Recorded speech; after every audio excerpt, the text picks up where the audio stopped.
আসসালামু আলাইকুম, welcome back to my channel Yushas mom cooking and baking. আশা করি সবাই ভালো আছেন। আমন্ত্রণ জানাচ্ছি আমার চ্যানেলের আরেকটি রান্নার ভিডিও দেখার জন্য। আজকে আপনাদের জন্য নিয়ে আসলাম বাফা ইলিশ বা ইলিশ ভাপা রেসিপি। আসলে ইলিশ এমন একটি মাছ যে মাছটা দিয়ে আমরা অনেক ধরনের রেসিপি তৈরি করে থাকি এবং প্রত্যেকটা রেসিপির স্বাদই অন্যরকম আর ভিন্নতা থাকেই। তো আজকে ইলিশ মাছের আরেকটি রেসিপি নিয়ে হাজির হলাম, তা হচ্ছে ভাপা ইলিশ। এই ভাপা ইলিশটা আমি কিভাবে তৈরি করেছি আজকে সেই রেসিপিটাই আপনাদের সাথে শেয়ার করব। চলুন তাহলে কথা না বাড়িয়ে দেখে নেওয়া যাক আমি আজকের এই রেসিপিটা কিভাবে তৈরি করেছি। ভাপা ইলিশটা তৈরি করার জন্য আমি এখানে আগে থেকে সাদা সরিষা নিয়ে নিচ্ছি, এখানে 1 টেবিল চামচ, এবং আধা টেবিল চামচ নিয়ে নিচ্ছি কালো সরিষা,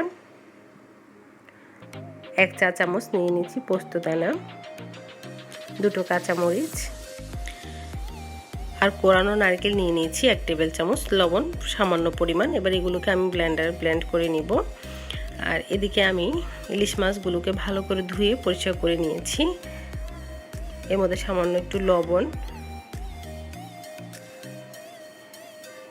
আধা চা চামচ গুঁড়ো মরিচ, 1/4 চা চামচ হলুদ দিয়ে এগুলোকে ভালো করে মেখে নিব। ভালো করে মেখে নেওয়া হয়ে গেলে আমি এগুলোকে একটা সাইডে রেখে দিব 10 মিনিটের জন্য।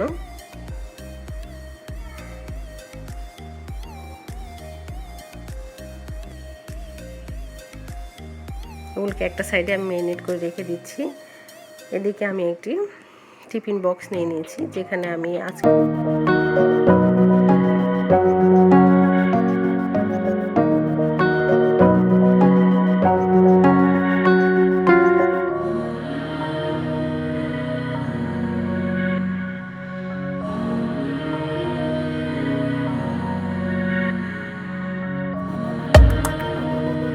কারণ আমরা মাছটা যখন ম্যারিনেট করেছিলাম তখনও লবণ দিয়েছি, এবং সরিষাটা যখন পেস্ট করেছি তখনও লবণ দিয়েছি, সেজন্য লবণটা এখানে বুঝে একটু অ্যাড করে নেবেন।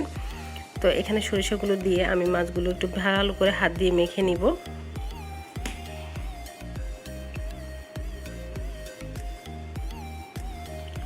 এখানে আমি আরও 1/4 কাপের মতো পানি দিয়েছি। আমার ভিডিওটা ডিলিট হয়ে গিয়েছে, আপনারা আরও 1/4 কাপের মতো পানি এখানে অ্যাড করে নেবেন। তো ভালো করে মাখা হয়ে গেলে আমি উপর থেকে এখানে সরিষার তেল দিয়ে দিব। আর চেষ্টা করবেন এই ভাপা ইলিশটা সরিষার তেল দিয়ে তৈরি করতে, তাহলে আপনারা আসল টেস্টটা পাবেন। তো এখানে আমি 1/4 কাপ সরিষার তেল দিয়ে দিয়েছি, দিয়ে আবারও মাছের সাথে ভালো করে মিশিয়ে নিচ্ছি। আসলে এই মাছটা যখন আমরা ভাপে দিব তখন তার নাড়াচড়া করা যাবে না, সেজন্য আগে থেকে ভালো করে এটাকে মিশিয়ে নিতে হবে,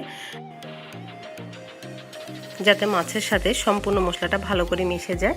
আমি উপর থেকে 3টা কাঁচামরিচ দিয়ে দিচ্ছি। এবার ঢাকনাটা লাগিয়ে দিচ্ছি। চুলায় একটি কড়াইতে আমি আগে থেকে পানি বসিয়ে নিয়েছি, তার উপরে একটি স্ট্যান্ড দিয়ে আমি টিফিন বক্সটা দিয়ে উপর থেকে একটি ঢাকনা দিয়ে দিচ্ছি। আর এগুলোকে ঢেকে রান্না করব আমি আধা ঘন্টা। আর চুলার আঁচটা এখানে মাঝারি টু লো হিটে থাকবে। আধা ঘন্টা পর আমি আপনাদেরকে ঢাকনা তুলে দেখিয়ে দিচ্ছি আমার ভাপা ইলিশটা দেখতে কেমন হয়েছে। আর আধা ঘন্টায় মাছটা রান্না হয়ে যাবে, এর বেশি সময় প্রয়োজন নাই। আমরা ঠিক পুডিংটা যেভাবে ভাপে তৈরি করে থাকি ঠিক এইভাবেই এই মাছটা রান্না করতে হবে। তো এই পর্যায়ে কিন্তু ঢাকনাটাও গরম, সেজন্য আমি ঢাকনাটা একটু সাবধানে খুলে নিচ্ছি। আপনারাও চেষ্টা করবেন সাবধানে খোলার জন্য, তা নাহলে হাতটা পুড়ে যেতে পারে। তো আমি চুলা থেকে নামিয়ে নিচ্ছি এবং পরিবেশন করেও আপনাদেরকে দেখিয়ে দিচ্ছি মাছটা দেখতে কেমন হয়েছে। আর খেতে তো টেস্ট অনেক বেশি ভালো ছিল। চেষ্টা করবেন বাসায় একবার হলেও ট্রাই করে ইলিশ মাছের এই রেসিপিটা ট্রাই করার জন্য, যারা এখনও এই রেসিপিটা ট্রাই করেননি। আর আমার আজকের এই রেসিপিটা যদি ভালো লেগে থাকে অবশ্যই আমার চ্যানেলটা সাবস্ক্রাইব করে পাশে থাকবেন, লাইক কমেন্ট শেয়ার করতে ভুলবেন না। আর যারা অলরেডি সাবস্ক্রাইব করেছেন তাদেরকে অসংখ্য ধন্যবাদ। আজকের মতো এখানেই বিদায় নিচ্ছি। সবাই ভালো থাকবেন। আল্লাহ হাফেজ।